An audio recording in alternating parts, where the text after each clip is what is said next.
अस्सलाम वालेकुम नाजरीन, मैं हूँ मोहम्मद हफीज़ ख़ान। नाजरीन, अपने मुल्क में कल जो अतवार गुज़रा है उसके बाद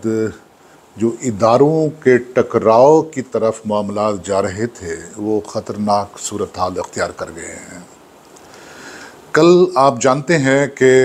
दो किस्म के फ़ैसले सामने आए। एक तो लाहौर हाई कोर्ट का था जिसमें कहा गया था वज़ीर आज़म को या गवर्नमेंट को और फिर इंटेलिजेंस एजेंसियों के बारे में जिस किस्म के अहकामात दिए गए हैं और जो चीज़ें सामने आई हैं और एजेंसियों को गिरफ्त में लाने की जो एक मामला बना है उसने आगे चलकर क्या सूरत हाल अख्तियार करनी है। और दूसरा, कल सुप्रीम कोर्ट के 13 रुकनी बेंच के एक जो फाजिल जज साहब हैं जस्टिस अतर मिनल्ला, उनकी तरफ से एक नोट सुप्रीम कोर्ट की वेबसाइट पर अपलोड किया गया है और वो नोट मुताल्लिक है उस बेंच के जिसका वो 13 रुकनी बेंच का हिस्सा है, जिसकी आखिरी समाअत हुई थी जुमेरात को, और उसकी जो आइंदा समाअत होनी है अब वो होनी है 1 जुलाई 2024 यानी कल, जो आने वाला कल है, सोमवार को। अच्छा, मामला कंक्लूड होने की तरफ जा रहा था। अब जो ये नोट आया है इसमें सूरत हाल जो बनी है उसमें ये चीज़ें सामने लाई गई हैं कि जो बल्ले का निशान वापस लिया था इलेक्शन कमीशन ने पीटीआई से कि उन्होंने अपने इंट्रा पार्टी इलेक्शन नहीं करवाए, तो और उस पर जो मामला सुप्रीम कोर्ट में पहुंचा था और इसका फ़ैसला 13 जनवरी को आया था, तो 13 जनवरी के फ़ैसले में जो वर्डिक्ट थी इलेक्शन कमीशन की उसको अपहोल्ड किया गया। लेकिन अब ये कहा जा रहा है कि जो ये रिज़र्व सीट्स का फ़ैसला होने जा रहा है या जो कि समाअत हो रहा है, इसमें उसको भी टेकअप किया जाए रिव्यू पटिशन की, जो रिव्यू पटिशन पेंडिंग है ऑलरेडी 13 जनवरी के फ़ैसले के ख़िलाफ़ जो नज़रसानी की दरख्वास्त है। अच्छा, अब हुआ क्या है कि इस दौरान में दो और दरख्वास्तें दायर हुई। एक का जिक्र मैंने अपने पिछले वीलॉग में किया था और वो दरख्वास्त आई थी जिस रोज़ सुप्रीम कोर्ट में हियरिंग होनी थी 13 रुकनी बेंच के सामने रिज़र्व सीट्स की। तो दरख्वास्त दी गई थी पीटीआई की तरफ से कि मुझे भी इस केस में फ़रीक़ मुकदमा बनाया जाए।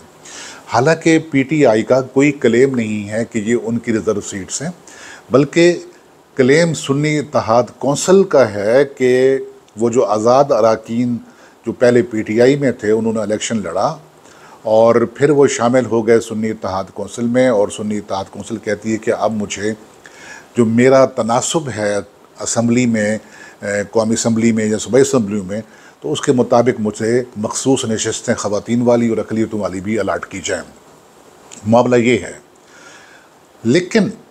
पीटीआई की तरफ से दरख्वास्त दायर कर दी गई। अब एक दरख्वास्त कल और दायर कर दी गई है पीटीआई की तरफ से कि वो जो एक दरख्वास्त रखी है नज़रसानी की 13 जनवरी के फ़ैसले के ख़िलाफ़ जो सुप्रीम कोर्ट ने दिया था, उसको भी इस दरख्वास्त के साथ, इस अपील के साथ जो रिज़र्व सीट्स के बारे में है उसको साथ मिलाकर समाअत की जाए। नाज़रीन, मैंने अपने अदालती कैरियर में एक बात देखी थी कि जिस फरीक का केस कमज़ोर होता है या जिस फरीक ने फ़ैसला नहीं होने देना, तो वो हर बार में कोई ना कोई ऐसे वकला साहबान को ढूंढा करते हैं कि जो दरख्वास्तें देने में, मुतफ़र्रिक़ दरख्वास्तें देने में और केस को लटकाने में अपनी बड़ी महारत रखा करते हैं। ये वकला साहबान की अपनी अपनी एक्सपर्टीज़ होती है और वो हर बार में सामने आपको नज़र आते हैं। तो वो उनको इंगेज करते हैं जिन्होंने केस को मंतकी अंजाम की तरफ या फ़ैसले की तरफ जाने ही नहीं देना। वो हर पेशी पर कोई ना कोई नई दरख्वास्त देते हैं मिसलिनियस, चाहे वो बनती है या नहीं बनती।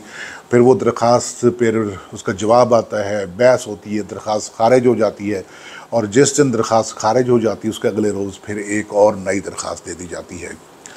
होता ऐसा है कि इवन मर्डर केसेस में जो कत्ल के मुकदमात होते हैं उनमें गवाहियाँ रिकॉर्ड नहीं करने दी जाती।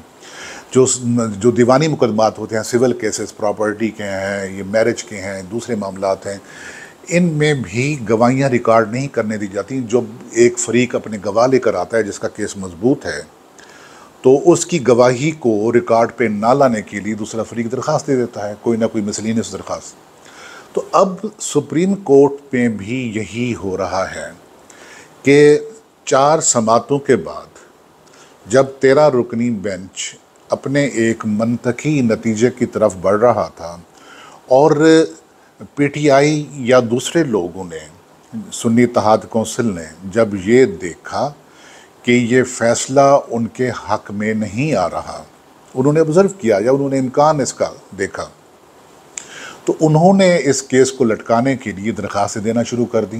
पहले जो जैसा कि मैंने अर्ज़ किया कि एक दरख्वास्त मुतफ़र्रिक़ कि मुझे फ़रीक़ मुकदमा बनाया जाए पीटीए, जिसका इस से कोई ताल्लुक़ वास्ते नहीं है, सुन्नी इत्तेहाद कौंसिल की दरख्वास्त है। और फिर एक और दरख्वास्त के जो एक नज़रसानी पेंडिंग है उसको इसके साथ मिला के सुना जाए, जो बज़ाहिर मुमकिन नहीं है, ना कोई ऐसी नज़ीर है कि उसको इकट्ठा क्लब करके फिर सुना जाए। तो जो मामला नज़र आता है वो ये है कि सिर्फ़ सुन्नी इत्तेहाद कौंसिल हो या पीटीआई हो, उन्हें मखसूस नशस्तों से कोई गर्ज़ नहीं, ना ही ये मखसूस नशस्तें उन्हें असम्बलियों में अक्सरियत दिला सकती हैं, ना उन्हें इस काबिल बना सकती हैं कि वो अपनी गवर्नमेंट बनाएं। तो मामला है क्या? मामला ये है कि इन नशस्तों के मिलने से जो एक कोalition गवर्नमेंट बनी हुई है, नून लीग, पीपल्स पार्टी, MQ और दूसरी जमातों की, उन्हें जो अक्सरियत मिलनी होती है आइन में तरमीम करने की या तरामीम करने की, जो जिसे 2/3 अक्सरियत कहा जाता है, तो वो उन्हें ना मिल सके। अब जो जिसे अब रौला कहें, प्रॉब्लम कहें, फड्डा कहें, वो सिर्फ यही है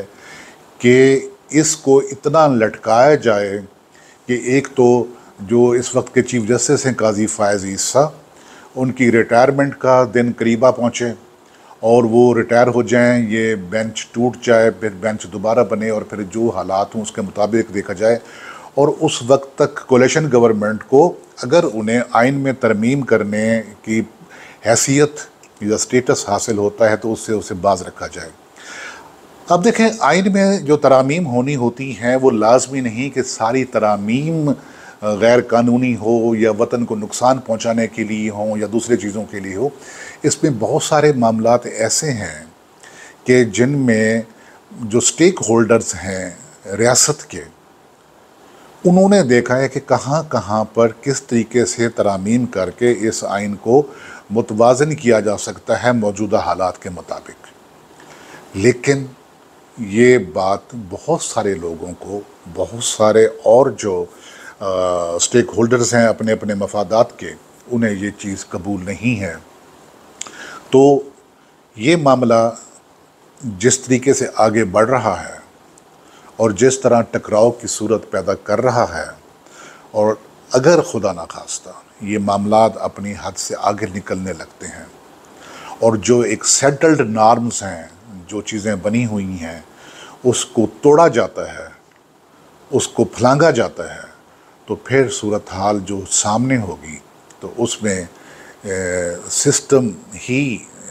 जो अगर बच सके तो ये बहुत बड़ी बात होगी। अभी तक तो जो सूरत हाल अगर इसी नहज पे जा रही है, जिस नहज पे जा रही है टकराव के, कि ये फ़ैसले नहीं होने देने और फ़ैसलों को लटकाया जाना है, जो जज साहबान हैं मखसूस उनकी रिटायरमेंट का इंतज़ार करना है या बेंच को